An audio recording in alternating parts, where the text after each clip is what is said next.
یہ داستان ہے اس بدبخت اور متکبر بادشاہ کی جس نے لوگوں کو خدائے عظیم کے خلاف بغاوت کرنے پر اکسایا۔ نمرود جو آسمان کے خدا سے جنگ کرنا چاہتا تھا، لیکن ایک کمزور مخلوق نے اسے کیسے ہلاک کیا۔ 3000 سالوں بعد جب نمرود کی لاش برآمد ہوئی تو اسے لوگوں سے کیوں چھپا دیا گیا؟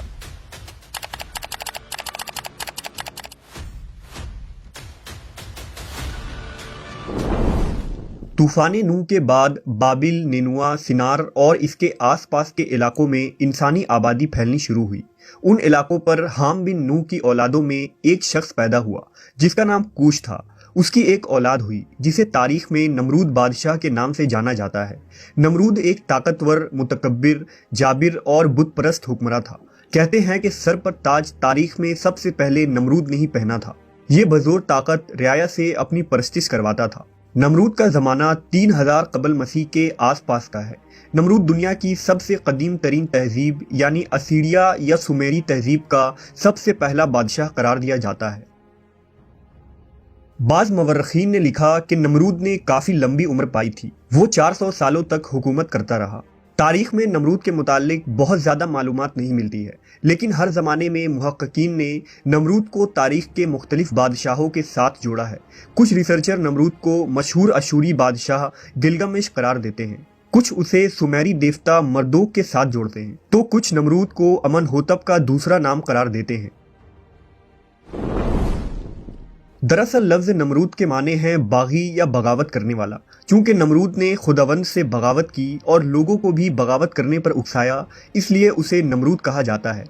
اسلامی روایتوں کے مطابق نمرود بابل کا بادشاہ تھا جو خدائی کا دعوے دار تھا۔ اسی زمانے میں اللہ نے حضرت ابراہیم علیہ السلام کو مبعوث فرمایا۔ آپ کا مسکن شہر بابل کے قریب ار کا علاقہ تھا۔ جب اللہ نے آپ کو نبوت سے سرفراز کیا اور اپنا رسول منتخب کر لیا تو حضرت ابراہیم نے بابل کے لوگوں کو ایک اللہ کی عبادت کی طرف بلایا اور بت پرستی کے خلاف کھلے عام تقریریں کی، یہاں تک کہ ایک دن آپ نے بابل کے سب سے بڑے مندر میں رکھے تمام بتوں کو توڑ دیا۔ لہذا نمرود نے حضرت ابراہیم علیہ السلام کو اپنے دربار میں طلب کیا۔ نمرود نے حضرت ابراہیم سے کہا کہ اے ابراہیم، بتاؤ تمہارا رب کون ہے جس کی عبادت کی تم لوگوں کو دعوت دے رہے ہو؟ آپ نے جواب دیا، اے نمرود، میرا رب وہی ہے جو لوگوں کو جلاتا اور مارتا ہے۔ اس پر نمرود نے کہا، یہ تو میں بھی کر سکتا ہوں۔ پھر نمرود نے بطور سزا حضرت ابراہیم کو آگ میں ڈالنے کا حکم دیا۔ لہذا بابلی لوگوں نے ایک مقام پر بہت بڑا الاؤ روشن کیا۔ کئی روز تک آگ کو دہکایا گیا، یہاں تک کہ آگ کی تپش سے ارد گرد میں موجود چیزیں خاکستر ہو گئیں۔ آس پاس کے درخت جھلس کر کوئلہ بن گئے۔ پھر نمرود کے حکم سے حضرت ابراہیم کو آسمان سے باتیں کرتے ہوئے ان شعلوں میں پھینک دیا گیا، لیکن خالق کائنات کے حکم سے آگ ٹھنڈی ہو کر گلزار بن گئی اور حضرت ابراہیم صحیح و سلامت باہر آ گئے۔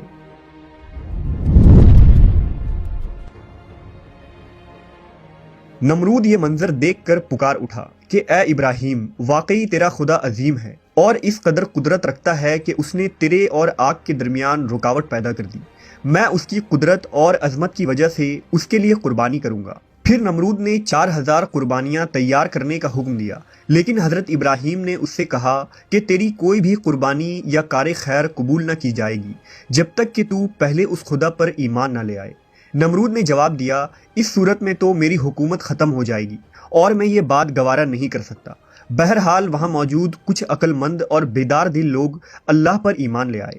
نمرود نے حضرت ابراہیم کو رہا کر دیا اور آپ شام کی طرف ہجرت کر گئے۔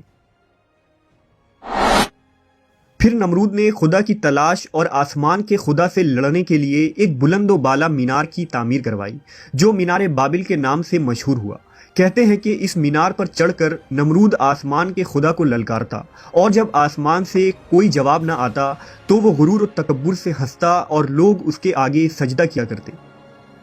آخر کار ایک دن ایک فرشتہ انسانی شکل میں اس کے دربار میں آیا اور اسے یکتا پرستی کی دعوت دیتے ہوئے اس سے کہا کہ اے نمرود، اس خدا سے ڈرو اور اس کی نافرمانی سے بچو، کیونکہ خدا کی قدرت اور طاقت تم اور تمہاری فوج سے کئی زیادہ ہے۔ اگر وہ چاہے تو تمہیں اپنی سب سے کمزور مخلوق کے ذریعہ ہلاک کر دے گا۔ اس موقع پر نمرود نے خدا سے مقابلے کا تقاضا کیا، لہذا فرشتے نے اسے اپنا لشکر جمع کرنے کے لیے 3 دن کی مہلت دے دی۔ 3 دن کے بعد خدا کے حکم سے مچھروں کی فوج نے نمرود کے سپاہیوں پر حملہ کر دیا، جس کے نتیجے میں اس کی ساری فوج فرار ہو گئی۔ اللہ رب العزت نے ایک مچھر کو نمرود پر مسلط کر دیا جو ناک کے راستے نمرود کے دماغ میں داخل ہو گیا۔ نمرود درد کی شدت سے بے چین ہو گیا۔ جب وہ اپنے ہاتھ سے اپنے سر پر مارتا تو مچھر کچھ دیر کے لیے بیٹھ جاتا، یوں اسے بھی آرام ملتا۔ کہتے ہیں کہ جو شخص بھی نمرود کے دربار میں آتا تو نمرود اسے اپنے ہاتھ کا بوسہ دینے کے بجائے اس کے سر پر جوتے کے کئی وار رسید کرنے کو کہتا۔ نمرود کی یہ حالت 40 سال تک رہی اور آخر کار نمرود ذلیل و خوار ہو کر ہلاک ہو گیا۔ قدیم سمیری کتابوں اور یاسر کے صحیفے کے مطابق نمرود کی بیوی کا نام سمیرامس تھا۔ سمیرامس سے نمرود کا ایک بیٹا بھی تھا جس کا نام تاموس تھا۔ یہ لوگ شیطانی قوتوں کے زیر اثر تھے جنہیں کتابوں میں ناپاک تثلیث کہا گیا ہے۔ انہیں دیوتاؤں کے طور پر بابل اور سمیری لوگ پوجتے تھے۔ آج بھی دنیا میں مدر چائلڈ ورشپ موجود ہے جس میں مختلف شکلوں کی عورتوں اور اس کے بچوں کی پرستش کی جاتی ہے۔ سمیرامس نے نمرود کے مرنے کے بعد یہ دعویٰ کیا تھا کہ تاموز نمرود کا دوسرا جنم ہے۔ سمیرامس لوسیفر یا ابلیس کی طرف سے بھیجی گئی ایک بدروح تھی۔ دراصل جب ابلیس کو خدا کے دربار سے باہر نکال دیا گیا تو اس نے زمین پر شیطان اور جنوں کی ایک عظیم فوج بنائی جو پہاڑوں، سمندروں اور جزیروں میں رہ کر اس کے اشارے پر کام کیا کرتے ہیں۔ ابلیس کے انہی چیلوں میں مادہ جنی، شیاطین اور خبیث بھی ہوتی ہیں جنہیں بابلی اور اشوری لوگ ابسون کہا کرتے تھے۔ طوفان نوح کے بعد ان مادہ ابسون نے انسانوں کے ساتھ رابطہ کیا اور ان سے تعلق بنائے۔ سمیرامس بھی ایک ابسون تھی جسے لوسیفر نے نمرود کی طرف بھیجا تھا۔ محققین کا یہ کہنا ہے کہ نمرود جس مینار بابل کی تعمیر کر رہا تھا اس کے پیچھے بھی سمیرامس ہی تھی جو اسے تمام کاموں کی ہدایت دیتی تھی۔ اسی مینار کے ذریعہ اس زمین پر شیطان کی پوجا کی ابتدا ہوئی اور شیطانی تنظیم وجود میں آئی۔ جب لوگ بابل سے نکل کر دوسرے علاقوں میں بسے تو الگ الگ زبان بولنے کی وجہ سے لوگوں نے سمیرامس اور اس کے بیٹے تاموس کو مختلف ناموں سے پکارا اور پھر ان کی بت بنا کر ان کی پوجا شروع کر دی۔ قدیم ایران اور یونانی کتابوں میں سمیرامس کو ایک دیوی کی حیثیت سے پیش کیا جاتا ہے۔ اس کے علاوہ اسلام کی آمد سے قبل مشرکین مکہ حبل نامی ایک بت کی پوجا کیا کرتے تھے جو کعبے میں رکھا تھا۔ یہ حبل تاموز ہی تھا، جبکہ مختلف اہل علم سمیرامس کو قدیم بھارت کی دیویوں سے بھی جوڑتے ہیں۔ نمرود ہی اس سرزمین پر سب سے پہلی حنوط شدہ لاش تھی جس کا ممی بنایا گیا تھا۔ دراصل سمیرامس نے لوگوں کو یہ عقیدہ پڑھایا تھا کہ نمرود دوبارہ جی کر اٹھے گا اور وہ ایک دن واپس آئے گا۔ دنیا کی پہلی ممی نمرود ہی تھا جس کی ممی ہزاروں سال تک دنیا سے روپوش رہی۔ 20ویں صدی کے شروع میں پوری فری میشنری آثار قدیمہ کے نام پر پورے مصر کا ریگستان چھان بیٹھی تھی مگر اسے تلاش کرنے میں ناکام رہی۔ آخر کار مصری آثار قدیمہ کے ماہر ڈاکٹر ظاہری حواس نے نمرود کا مقبرہ عین خوفو کے اہرام کے درمیان کھوج نکالا، لیکن ساری محنت کے بعد صرف یہ ملا کہ وہ ایک نقلی مقبرہ تھا اور اس سے ایک شاہی تختی ملی جس میں اسوری زبان میں نمرود کی اصل قبر کا پتہ لکھا تھا۔ اس تختی کی رہنمائی میں دوبارہ سے بابل کا رخ کیا گیا جو آج کے زمانے کا عراق ہے۔ اس وقت عراق پر صدام حسین کی حکومت تھی۔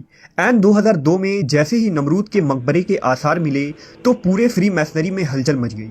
فری میسنری کو اس بارے میں مکمل علم تھا کیونکہ نمرود کی لاش ان کے لیے بہت اہمیت کے حامل تھی۔ سال 2003 میں جب امریکہ نے عراق پر حملہ کیا، اس میں نمرود کا مقبرہ ہی امریکی فوج کا اصل ہدف تھا کیونکہ فری میسنری کے مطابق نمرود ان کا مسیحا تھا اور وہیں سے اسے دوبارہ جی کر اٹھنا تھا۔ آج بھی پوری دنیا میں امریکہ سے باہر سب سے بڑا امریکی فوجی اڈا عین اسی مقبرے کے اوپر موجود ہے۔ ایک کانسپیریسی تھیوری کے مطابق جب نمرود کا مقبرہ دریافت ہوا تو اس میں سمیری بادشاہ گلگمش اور نمرود کی لاش اپنی اصل حالت میں صحیح و سلامت موجود تھی۔ کچھ آرکیولوجسٹ کے کارکن نے اسی وقت اس کی لائیو ویڈیو بنا کر انٹرنیٹ پر وائرل کر دی جسے بہت تیزی کے ساتھ یوٹیوب اور دیگر سوشل میڈیا سائٹ سے ریموو کروا دیا گیا۔ کہتے ہیں کہ نمرود کے لاش کو فری میسنز کے خفیہ تنظیم نے وہاں سے برآمد کیا اور اسے اسرائیل منتقل کر دیا گیا، جبکہ ممی کے اس دریافت کی خبر خفیہ رکھی گئی اور سرکاری سطح پر اس خبر کو چھپایا گیا۔